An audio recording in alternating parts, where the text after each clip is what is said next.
இந்த வடையை நான் ஃபிஷ்ல தான் செஞ்சேன்னு சொன்னா உங்களால நம்ப முடியுதா?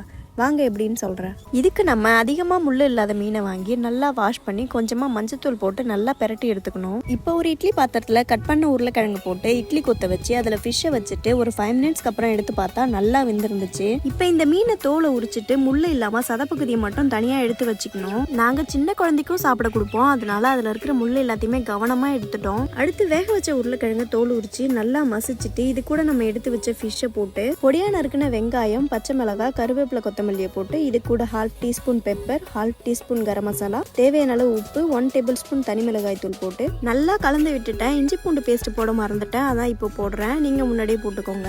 இப்போ இதை உருண்டை பிடிச்சி நல்லா அழகா வடை மாதிரி தட்டி வச்சுட்டு ஒரு பாத்திரத்துல 3 முட்டையை உடைச்சு ஊத்திட்டு கடாயில எண்ணெய் ஊத்தி சூடானதும் தட்டி வச்ச வடையை முட்டையில ஒரு பெரட்டு, பிரெட் கிரம்ஸ்ல ஒரு பெரட்டி எடுத்து எண்ணெயில போட்டு பொரிச்சு எடுக்க வேண்டியதான். இந்த டிஷ் முக்கியமா எங்க பேபி நிஷித் குட்டிக்காக தான் செய்யறோம். அவன் வறுத்த மீனா இருந்தாலும் குழம்பு மீனா இருந்தாலும் காரமா இருக்குதுன்னு சொல்லி சரியா சாப்பிட மாட்டான். அதனாலதான் இப்படி செஞ்சு கொடுக்கலான்னு ட்ரை பண்ணேன். நீங்களும் உங்க குழந்தைங்களுக்கு இந்த மாதிரி செஞ்சு கொடுங்க, டேஸ்டி அண்ட் ஹெல்தியா இருக்கும்.